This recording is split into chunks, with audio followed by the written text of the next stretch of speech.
Tonight, why was a Muslim call to prayer canceled in Regina? Checking out the new tailgate zone at the Rider game. And a Regina pub is close to reopening after a water main break.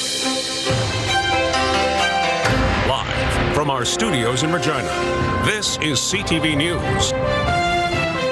Good evening. A Regina mosque canceled a call to prayer today after sparking unexpected backlash on social media. The 3-minute call was to have been broadcast by loudspeakers located on top of a mosque, but as Wayne Mantica tells us, the plan was called off to allow for consultation with the neighborhood. A small crowd of onlookers gathered outside a new downtown mosque to hear a 3-minute call inviting Muslims to worship. They shouldn't need that either. Get an app, and if it's going to be 5 times a day, holy moly. I believe in freedom of religion, but I think to be broadcasting publicly, that's pushing it. Police were on standby after a first call to worship a week ago sparked debate about appropriate volume levels. Police also issued a warning about hate speech. This week's call never materialized. If it's over, 100%. Yeah. Praise to God it's over, yeah. Inside the mosque, the leadership said a decision was made not to proceed with the call until the neighborhood is consulted. So that is what also we are assessing from the local, like the community, to understand like what are they thinking about the volume of the sound. If it is required to reduce the volume, obviously, because we are here like working each other. The mosque has received messages of support from the Catholic Church and from the Anglican Cathedral located across the street. I think that when people don't fully understand something, and in this case understand maybe the Muslim faith and Muslim tradition, what happens is that they rely on folks who are either inflaming or casting about fear, and so what we get from that is a fearful and an angry response instead of one that extends the hand and says, hey, I'd like to understand more. Help me understand what's going on here. The mosque will promptly canvass the neighborhood and may hold an open house to gather feedback. A decision on resuming the public Friday call to prayer will be guided by the results. Wayne Mantica, CTV News, Regina. 2 people were taken to hospital for serious but non-life-threatening injuries after a stabbing yesterday morning in Regina. Officers were dispatched to the 1600 block of 11th Avenue around 9:15 in the morning for a report of 2 stab victims. Both were sent to hospital. The suspect was found blocks away by police. A 23-year-old woman is now facing 2 counts of assault with a weapon. She'll make her first court appearance on August the 6th. Well, the Saskatchewan Roughriders are set to take on the Toronto Argonauts tonight at Mosaic Stadium, and with kickoff just an hour away, the tailgate scene is in full swing as fans gear up for game time. Donovan Mace is live at the Riders tailgating festivities and joins us now live tonight. So what's the atmosphere like? Pretty casual, I see. Man, it's just been so great hanging down here. Like, I've been at the grounds since about 2 o'clock today, and the party really hasn't stopped since then. We've been welcomed in by some gracious hosts as well, Rider Nation being more than welcoming down here at the tailgate. Tailgate number 2, game number 3 for Saskatchewan, and you wouldn't be able to tell that the Riders are the away team tonight against Toronto based on the party that's going on down here. It's the first official week of summer, and where else would you rather be than right here at the Mosaic Stadium tailgate? I've been in Regina 14 years. I've been trying to get this tailgate thing going on forever, and just the opportunity to actually get it done, I had to make it here. We've been to other tailgating in other cities. It's fun. It's lots of fun. So we're really glad that the Riders did this. Now, the number 1 goal for the past hour for me after was securing a hot dog. I was able to do that, check that box off. So the tailgate experience is pretty much near perfect for me down here. They got everything you could think of. There was a full chili dog setup, like the whole platter laid out, everything that you needed for the perfect chili dog, onions, cheese, of course the chili. The games are spectacular. There's the cornhole, there's guys playing catch with the football. I was playing catch with them a little bit earlier. It's just a great vibe down here. Season pass holders get to set up, but anyone can just walk in and around here, and it's about as full as it could get right now. Again, less than an hour before kickoff now, so it is going to start clearing out as fans head into the stadium. And a reminder for that weather forecast, mostly sunny now, but that chance of a prairie blizzard is the theme for tonight's game. If you're still not down here at the grounds, wear white if you got it, Lee. We're going to keep this party going as long as we can. Yeah, technically an away game.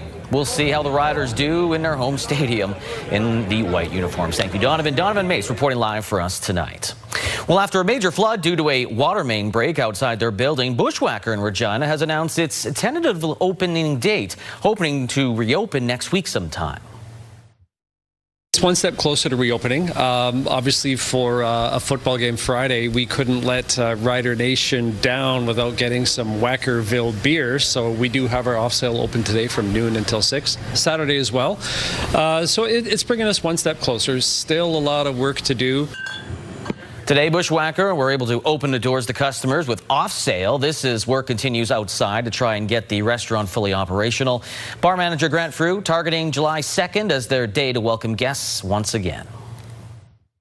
We are seeing some light at the end of the tunnel. It's been a much longer tunnel than we were anticipating, but yeah, we're going to get there. While extensive cleanup continues in the basement, they are optimistic that they will be able to open before next week's first Firkin Friday. Very important time.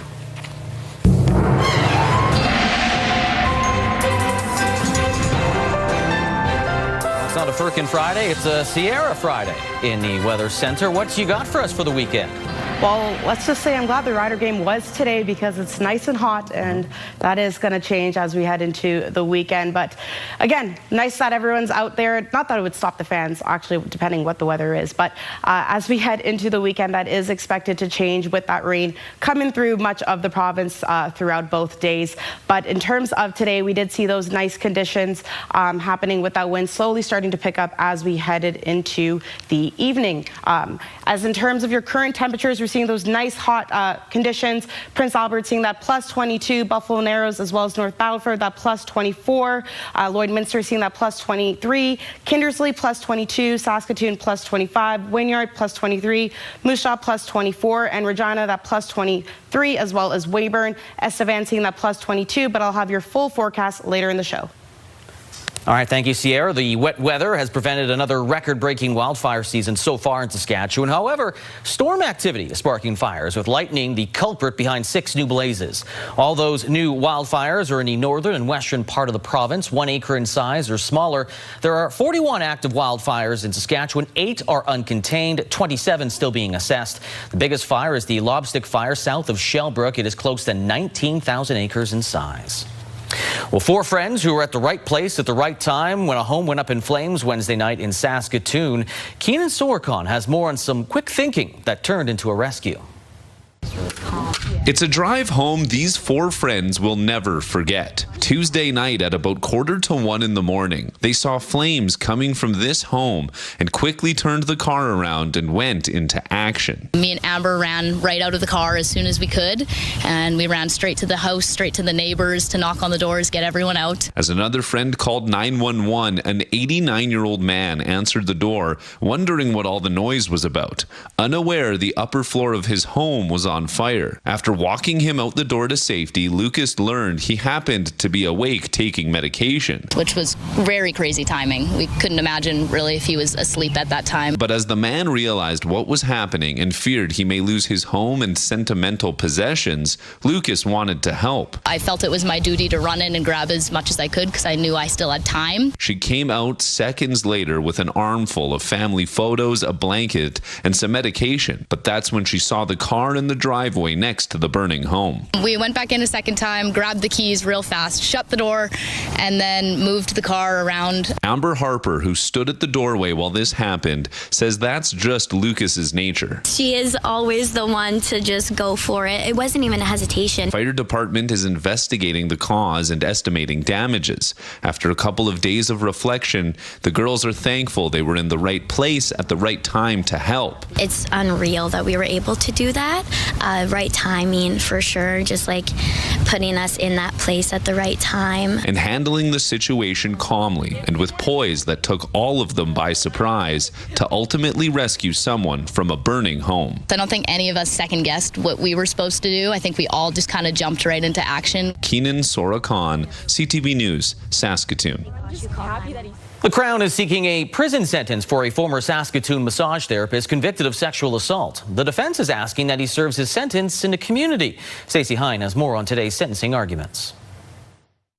The Crown says former Saskatoon massage therapist Kenneth Braun should receive a 4-year prison sentence, saying he abused his position of trust and authority. Braun was first charged in June 2022. The 70-year-old was convicted last November of 5 counts of sexual assault involving former female clients between 2010 and 2021. Evidence heard during his trial remains under a publication ban to protect the integrity of future court proceedings. Braun's defense is seeking a conditional sentence of 2 years less a day that would allow him to serve his sentence in the community. The defense says Braun's 3 decades as a Saskatoon correctional officer would put his safety at risk in jail. The defense filed 58 letters of support, including some from former patients, friends, and relatives. Court heard victim impact statements from 4 women. Many read their statements through tears, describing how the assaults affected their sense of safety and trust.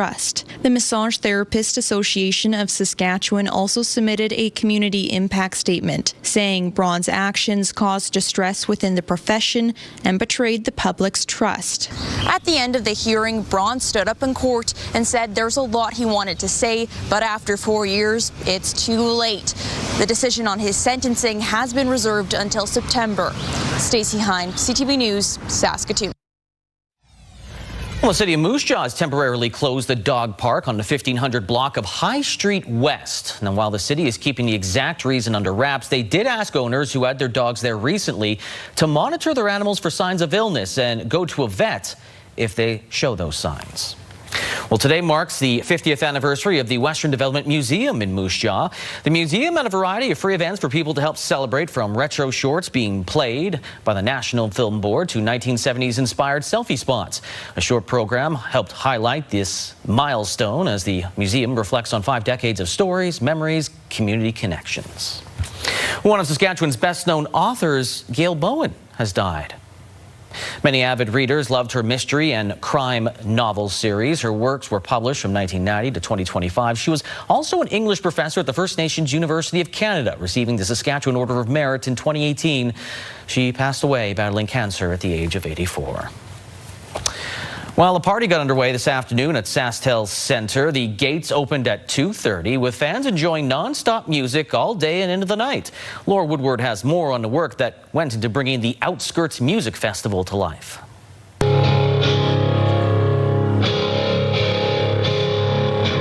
A sound check for country artist Braden King at the inaugural Outskirts Music Festival. SaskTel Centre is transforming its parking lot into festival grounds with 9 hours of live music, headlined by Third Eye Blind and Jelly Roll. SaskTel Centre says the idea for the festival really started to take shape when Jelly Roll was looking to add another tour date. Jelly Roll was interested in playing another date, so we said we wanted to do this festival and he would be a perfect fit. He sold out a show here last year. Stronger than you think. I am 2.5 years sober. Through my sobriety, Jelly Roll's songs have helped me. We're here to see him tonight. It's great to have this right here in Saskatoon, and I mean, who doesn't love good music? My parents actually got me tickets for my birthday. I just graduated high school and it was my grad gift, and we really like our country music. SaskTel Centre originally anticipated a crowd of 20,000 people, but now expects about 13,000 to attend. I think just because it's a new product, it did take some time time for people to kind of understand what we're doing out here. But this isn't the first time a concert has been held outside the arena. In 1997, Ontario-based music festival Edgefest brought thousands to the fields surrounding what was then known as Sask Place. I think this is like kind of a memory of it and bringing, you know, our old bands back. So Wide Mouth Mason and Third Eye Blind, I'm excited for that.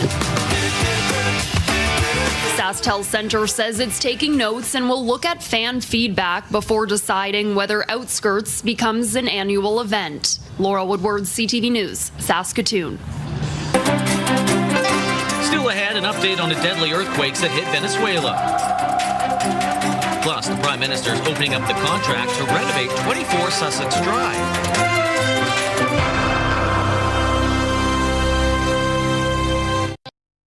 The death toll has risen to at least 920 people, with more than 3,000 injured in the aftermath of two devastating earthquakes that struck Venezuela on Wednesday.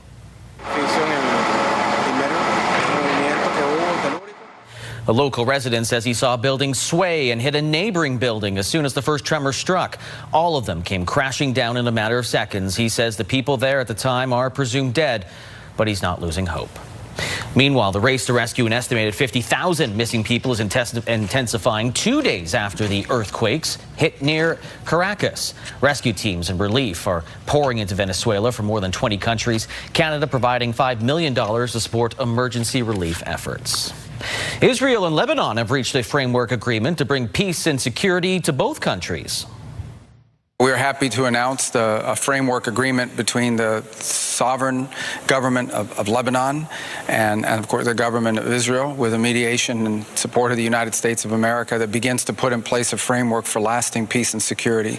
And that's what these two nations deserve. The people of Lebanon have suffered tremendously now for decades as a result of outside interference in their affairs, of countries trying to use the country as a launch pad for attacks. And this is not what the people of Lebanon want, and that's not what they deserve. What they deserve to have. The trilateral agreement was announced by U.S. Secretary of State Marco Rubio in Washington alongside Israel and Lebanon's ambassadors to the U.S. Rubio says it establishes a process for Israel to pull out of Lebanon once the threat from Hezbollah is removed. Prime Minister Mark Carney is launching a national design and build competition to modernize 24 Sussex Drive nearly 11 years after the last Prime Minister called it home. Carney says the goal is to build an accessible and sustainable official residence. Gail Bowen has more on the state of the historic address. This home is just 1 year younger than Canada. The Prime Minister describes it now as barely held together. A rare look inside the official residence of the Prime Minister that ended up full of dead rodents, asbestos and mold. We will not let it crumble. We will set it right. The Prime Minister announced a competition for Canadian firms to present design and construction plans, with famous Canadian architect Moshe Safdie chairing a jury to assess them. It's an extraordinary site with extraordinary potential. I think something wonderful can be developed here. The government believes the cost will be under $50 million and will fundraise most or all of that, promising rules to avoid conflicts. Individuals and philanthropic organizations, no corporate donations. The list of donors will be public. There will be a limit. Former occupants Jean Chrétien and Stephen Harper will offer advice. In a statement, Harper told CTV News he's pleased the decision was taken to preserve the property. Prime Minister Pierre Trudeau, who, when they were renegotiating the Constitution to patriate it in 1982, he was in Sussex Drive when Jean Chrétien was making the phone calls back to him to say, is this the deal we want? Author J.D.M. Stewart says the building is critical to Canadian history. It is a place where all of our prime ministers since 1951 have made a lot of the decisions and done a lot of the work and greeted heads of government and heads of state from around the world. When I see the homelessness on our streets and I see the young people who are desperate to start families but can't get a house to do it, I just think the last thing on our minds should be 24 Sussex Drive. The winning design will be announced on Canada Day next year, 2027. No word on how soon a future Prime Minister could move in. Abigail Beeman, CTV News, Ottawa.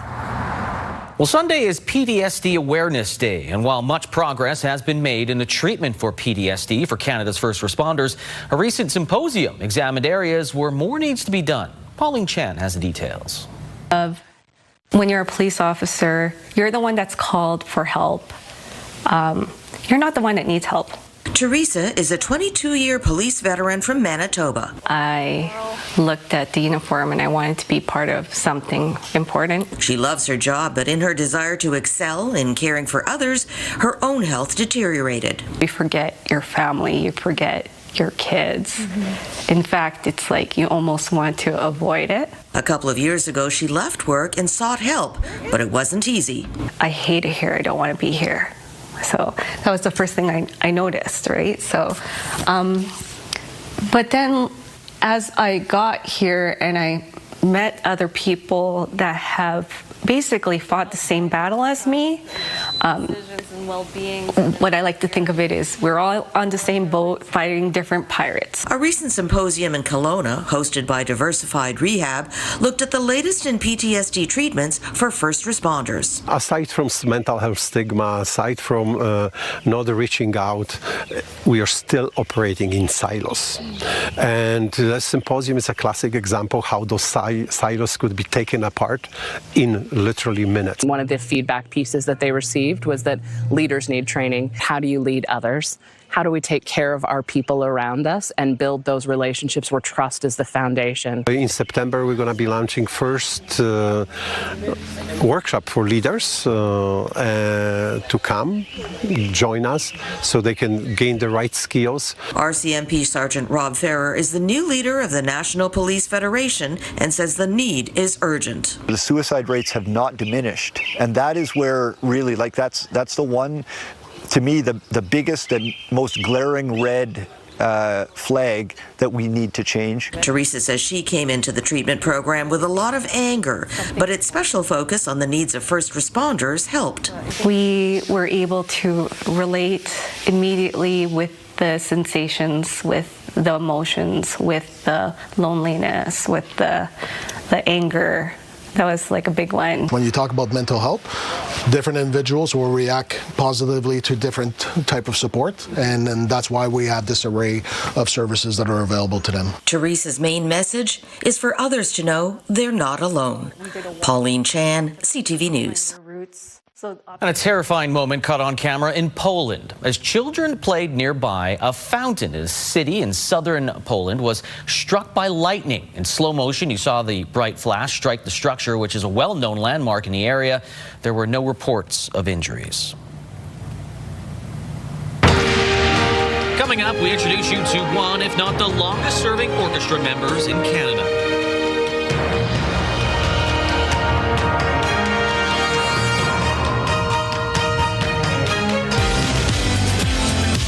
World Cup fever has taken over much of Saskatchewan. Monday on Your Morning, we're in conversation with local soccer officials to see what impact has been made on players here at home.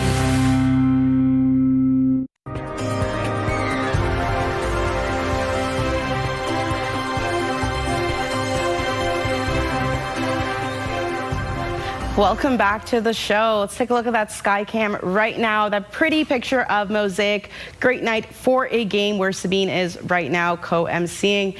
Nice warm temperature of that plus 23 with those wind gusts being about 33 kilometers expected to pick up as we head into the evening tonight. As for what's to come this weekend, we are expected to see those wet conditions happening heading into tomorrow, I should say. As we take a look at that weather tracker, that green area right there in the west is expected to make its way across the province as of Saturday morning. Assiniboia can see those rain conditions happening, and as we head into the afternoon, risk of thunderstorms are expected to happen in the southern part of the province, Wynyard area, as well as that Regina area. In terms of into the evening, much of the province on that southeast part as well can expect to see that heavy rainfall, about 20 to 40 millimeters of rain, and it will continue as we go into Sunday for that southern part. Again, scattered thunderstorms are expected to happen in that afternoon part of Sunday, and as into Monday, those rainy conditions are going to continue, but it will be light compared to what we were seeing for the weekend. In terms of precipitation, Kindersley will see that 33 millimeters of rain about Saturday morning, and as we go into the end, into the beginning of Sunday morning. Moose Jaw seeing that 47 millimeters of rain. Weyburn 24. Assiniboia a bit higher, that 49 millimeters of rain. Regina not so much, that 29. And Estevan can expect to see that 56 millimeters of rain as we head into early next week. Your forecast for tonight, La Ronge will see that low of 14 and high plus 27 tomorrow. La Loche, similar conditions. Lloydminster, a low of 14 today and tomorrow plus 17. Prince Albert, low 14 today and plus 23 tomorrow. North Battleford will see cool of 16 tonight, 19 tomorrow. Saskatoon, 16 tonight and tomorrow plus 21. Yorkton, 13 tonight and plus 22 tomorrow. Maple Creek plus 14 tonight and 23 tomorrow. Swift Current plus 15 and 21 tomorrow. Moose Jaw plus 15 tonight and a high of 19 tomorrow. As for Weyburn, we'll see a low of plus 15 and a high of 22 tomorrow. Assiniboia plus 14 tonight and tomorrow 19. As for Estevan, plus 15 and 22. And your forecast for Regina tonight, that warmer condition of plus 17 and the wind speed starting to pick up with a high of plus 20 tomorrow with that rain. As for Sunday, again, those moderate rain will continue in the morning, and then throughout the day it will pick up with a high of plus 20 and a low of 14. As for Monday, plus 20, a low of 13. Tuesday, we will see plus 22 and 14 as for the low. Sunday on Canada Day, that sun is expected to come and stay throughout the day, so get outside, go enjoy those activities while you can. Thursday, that rain is expected to return, light rain, I should say, for a high of plus 25 and a low of 15. And for Friday, the sun is going to come back with those warmer temperatures, being that high of plus 28 and a low of plus 16. So the rest of the couple of days are going to see some rain, but the sun is going to be coming, especially for Canada Day. Especially for Canada Day, but man, a lot of lightning icons for the rest of the week. Yes, Lily. So, yeah, wear your umbrellas or whatever. Yep. Outside equipment. It is what it is. Thank you, Sierra. Okay, I'm not going to string you along. Edmonton's Symphony believes one of its violinists may be the longest-serving orchestra member in the world. CTV's Noah Rashog on how an incredible career is ending on a high note.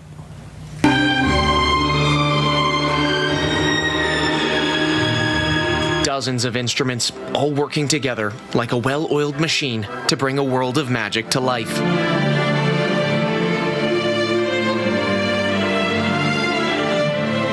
Its oldest, most reliable part, 82-year-old Brodie Olsen, has been stringing melodies from his beloved violin for 65 years.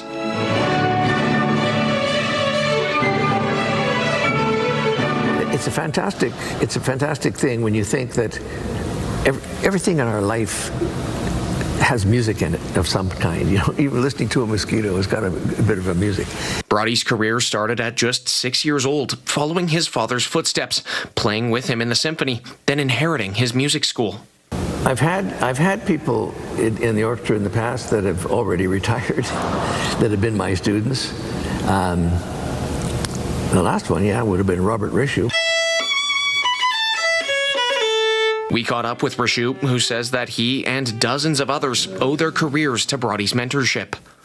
And it was Brodie, in fact, who told me, Rob, there's a vacancy in the second violin section. You better get your chops together and audition. The Edmonton Symphony Orchestra says that Olsen is the longest actively serving symphony player, not just in Alberta or Canada, but the entire world. Brodie's final curtain call is this weekend. His last performance, the musical world of Harry Potter. After 65 years, I'm looking at it and I'm saying, well, okay, it's maybe the time to pass the torch with, as the Montreal Canadiens say, with failing hands, we're passing the torch.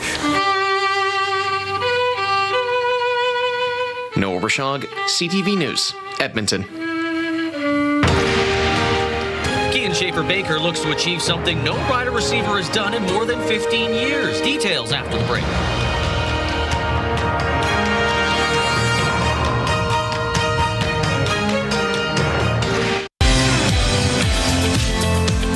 Your Morning Minute, presented by Sask Oil Seeds. Fire up the grill. Chef Jody Robson is showing us why canola oil is your ultimate secret weapon for healthy, hassle-free summer cooking. Jody, tell me a little bit about the benefits of using canola oil. Well, canola oil is wonderful for your health. It's high in omega-3s, low in saturated fats, and it's heart healthy. All right, and we've got some beautiful food in front of us. Talk to me about recipes. So canola oil is incredibly versatile in the kitchen. You can use it in salad dressings, cooking on the grill, high heat, and of course in baking. All right, so if somebody's looking for a little bit more information, maybe even get their hands on some recipes, where can they go? They can check out hellocanola.ca for all the recipes and some more fun facts about canola oil. All right, Jody, thank you so much for that. Once again, canola oil, a great option. You can watch Your Morning Saskatchewan weekdays 6 to 9 on CTV or live on Crave.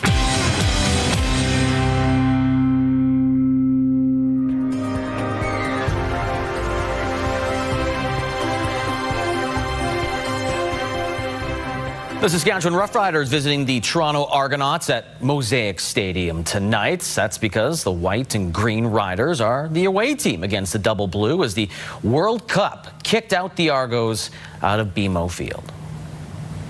We love playing at home. I know we're the road team, but I feel like our fans, they cheer loud on the road. Certainly in this building, I would expect much of the same.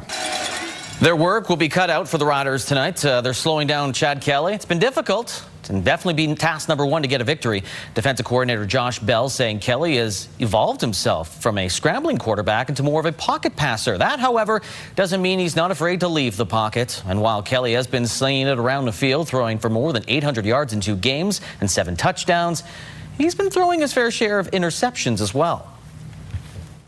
We've had about 6 to 8 opportunities to catch the ball, and so we're itching to get that ball. But as they say, when they come in bunches.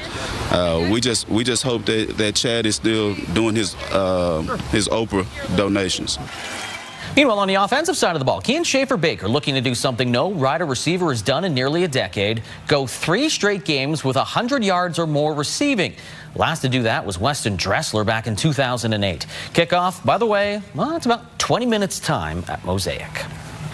NHL draft is underway in Buffalo, and the Toronto Maple Leafs revealed with their first pick, the worst kept secret in sports.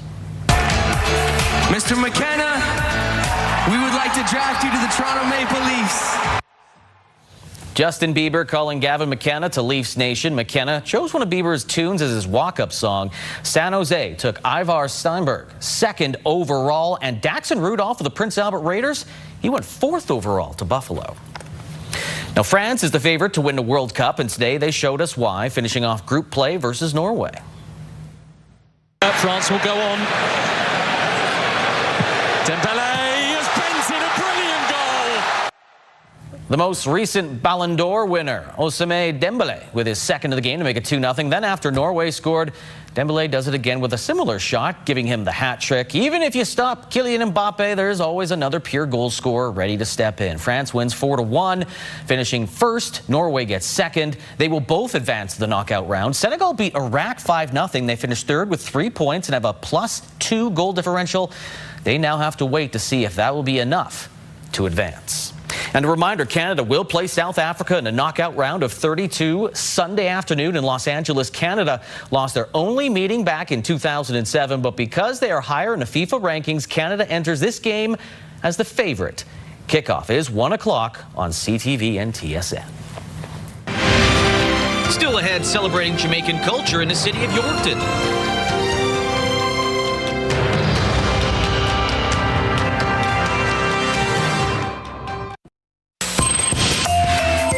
Here's what's happening in our community. Moose Jaw's Western Development Museum's 50th anniversary is happening on June 26th at 9 a.m. until 5 p.m. at 50 Diefenbaker Drive in Moose Jaw. Admission is free, but donations are welcome. And defy gravity at Drop Zone on August 22nd. Drop Zone is calling for participants to register now. Be a real-life superhero and raise funds to support Easter Seal Saskatchewan. Spots are limited. Register now at dropzoneyqr.ca. Submit your event to our community by visiting our website, ctvregina.ca, and click Community Calendar or scan the QR code on your screen.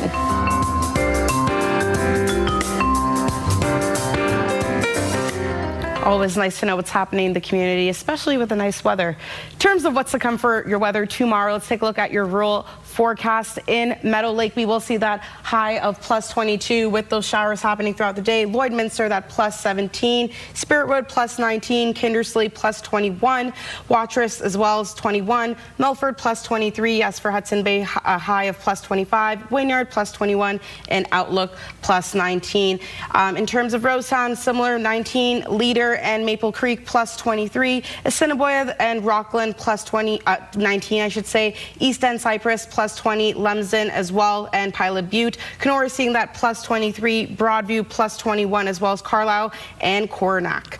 In terms of Theodore, where you can get your internet speeds up to 1 gig from SaskTel, we will see that plus 21 with those showers beginning in the early afternoon, and then heading into the evening, they will start to pick up with that heavy rain expected, and those wind speeds looking at 35 to 50 kilometer range. So expect those wind showers to happen in Theodore tomorrow on Saturday.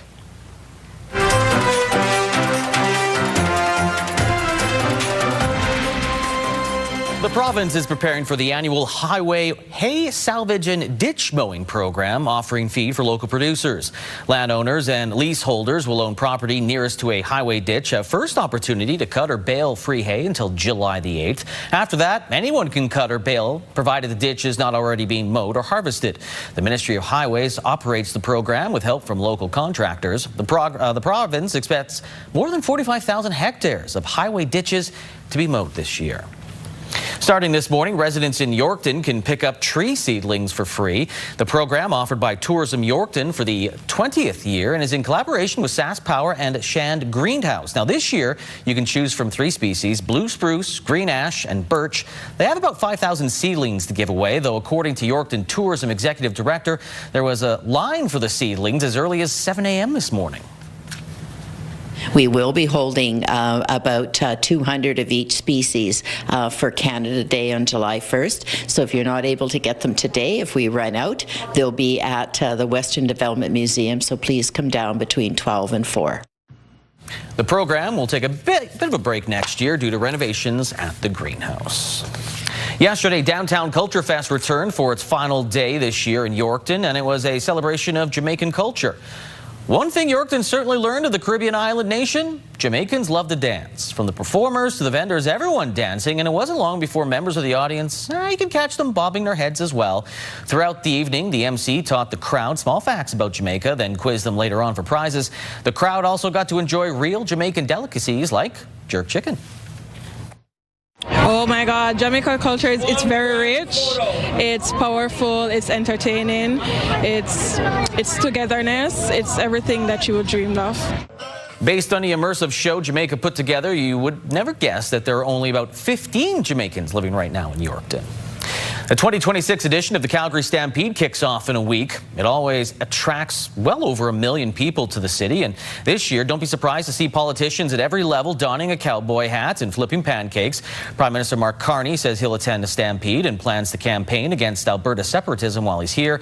Carney says quitting Canada is not the magic wand that separatists think it is. How about the farm markets? Canola street price up $1.50 to $692.55 per ton. The futures price is down $3.20 to $744.50 per ton. Amber durum wheat $285.20 per ton. Red spring wheat's down almost $1 to $272.05 per ton. Feed barley $257.21 per ton, and flax is $630.54 per ton. As for the markets, the TSX went up 129 points. The Dow Jones went down by 44 points. The Canadian dollar, it went up 0.04 of a cent to 70.50 cents U.S. On the commodity front, gold up $62.01. West Texas Intermediate crude went down $3.42 below the $70 a barrel mark. And Western Canadian Select crude is up $1.69 to $57.46 a barrel. So, gas in Regina, if you've gone, you've noticed it still hasn't changed. We're waiting for it to drop a bit. It's at $1.65.9 cents per liter.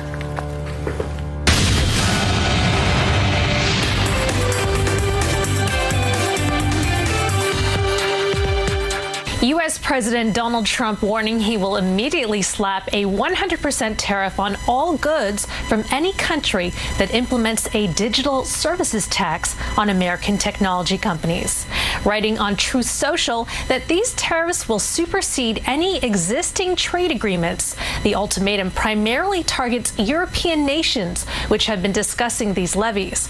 Earlier this year, Canada repealed its digital services tax to avoid an economic war. Economists forecast Canada's economy will expand 0.7% this year after shrinking in the first quarter. It's the weakest yearly pace of growth in 11 years. Aside from the COVID-19 pandemic, U.S. trade policy and an abrupt slowdown in immigration are blamed for the sluggish growth. Economists surveyed by Bloomberg expect the Bank of Canada will hold its policy rate at 2.25% for the rest of the year, before hiking rates next year. U.S. Commerce Secretary Howard Lutnick is intervening the opening of an international bridge between the U.S. and Canada. He wants to renegotiate the deal for a larger share of toll revenue.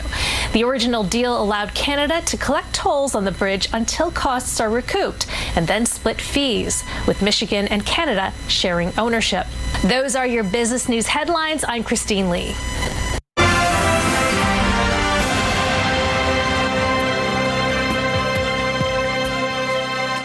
Coming up tonight, it'll be Spring Break Murders, a non-fiction show, followed by Crime Scene Investigators, 8 o'clock, 9 o'clock, Boston Blue, and then Big Bang Theory E-Talk. There's also the Ryder Game at 7 o'clock on TSN, don't you know? Soccer legend Christine Sinclair and actor Michael J. Fox have been named Companions of the Order of Canada. That is the highest level of the honor. Recently appointed, Governor General Louise Arbour named 56 new recipients to the Order of Canada on Friday, the country's highest civilian honor. Among them are Christine Sinclair, Canada's all-time leading scorer and Olympic gold medalist, and legendary actor Michael J. Fox, best known for Back to the Future, Family Ties, as well as advocacy for Parkinson's awareness. Also, Saskatoon's Ronald C.C. Cumming will be honored. The commercial law scholar Ronald Cumming transformed secure transactions, law in Canada and abroad. There you go. Congratulations to all of them. Yes, big award. This is a special day for an iconic Canadian landmark. The CN Tower turns 50 years old. Oh, your old haunting ground. It officially opened 1976. Here's a look at some of the footage that day. Visitors looking at the view from the top of the CN Tower universe. At the time, it was the world's tallest freestanding structure. Today, a 50th birthday party is being held at the base of the tower. Tonight, there will be a light show to celebrate 5 decades at the top of Toronto's skyline. Do you always tell people when they go to Toronto, you got to go to the tower? You have to take like a picture with the CN Tower. It's almost mandatory. Necessary. Yeah. All right. Now, sometimes when things aren't working out, you need to take matters into your own hands.